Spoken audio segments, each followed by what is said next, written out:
ఎన్టీఆర్ లాంటి ఒక మహా వ్యక్తి, ఒక మహాశక్తిగా మారి పెట్టినటువంటి తెలుగుదేశం పార్టీ, ఆ పార్టీని ఆ ఎన్టీఆర్ అపరిమితమైనటువంటి మెజార్టీతో విజయం సాధించాక, 2/3 మెజార్టీతో విజయం సాధించాక ఆయన్నే పక్కన పెట్టి పార్టీని తీసుకుని తన చేతిలోకి తీసుకోవడంతో పాటు పార్టీ సింబల్ తను తీసుకుని తను ముఖ్యమంత్రి కావడం అన్నది చంద్రబాబు నాయుడు ముందున్నటువంటి ఆనాడు అతిపెద్ద పరీక్ష.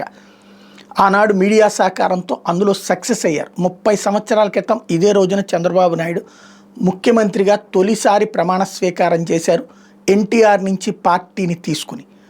ఆనాడైతే వెంటనే ఎన్నికలకు వెళ్ళి తనని తాను ప్రూవ్ చేసుకోలేదు. కానీ ఆ తర్వాత జరిగిన 99, అంటే ఇది 95లో జరిగింది, 95న ఇదే రోజున జరిగింది. 99లో జరిగినటువంటి ఎన్నికల్లో భారతీయ జనతా పార్టీతో పొత్తు పెట్టుకుని ఘన విజయం సాధించడం ద్వారా తను డైరెక్ట్గా ఎన్నికలకు వెళ్ళి విజయం సాధించినటువంటి ద్వారా అంతకుముందు లాక్కున్నారు అన్నటువంటి పేరు నుంచి తెలుగుదేశానికి ఈయనే సరైన నాయకుడు అని తెలుగుదేశం కార్యకర్తలతో పాటు ప్రజలు కూడా అంగీకరించినట్టయింది. అయితే 2004లో ఓటమి, 2009లో ఓటమితో ఆనాటి విజయం మీదన కారు మబ్బులు కమ్మితే 2014లో మళ్ళీ ఘన విజయం సాధించడం ద్వారా మళ్ళీ ఆయన తనదైనటువంటి ముద్ర వేసుకున్నారు. 2019లో ఘనపతనం, 2024లో ఘన విజయం అనాల, 164 స్థానాలతో విజయం. తద్వారా ఎన్టీఆర్ని మర్చిపోలేదు తెలుగు వాళ్ళు. కాకపోతే ఎన్టీఆర్ నుంచి పార్టీని చంద్రబాబు తీసుకున్నారు అన్నది మాత్రం మర్చిపోయారు. బాబే తెలుగుదేశాన్ని నడిపించగలిగినటువంటి నాయకుడు.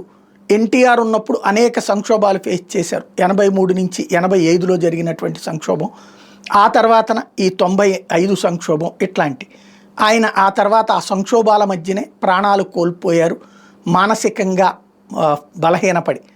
అయితే ఆ తర్వాతన తెలుగుదేశం ఎలాంటి సంక్షోభాలు ఫేస్ చేయలేదు. అంతకుముందు అయితే రేణుకా చౌదరి తిరుగుబాట్లు, నాదెళ్ల భాస్కరరావు తిరుగుబాట్లు, చంద్రబాబు తిరుగుబాట్లు, ఇన్ని తిరుగుబాట్లని ఎన్టీ రామారావు ఫేస్ చేశారు.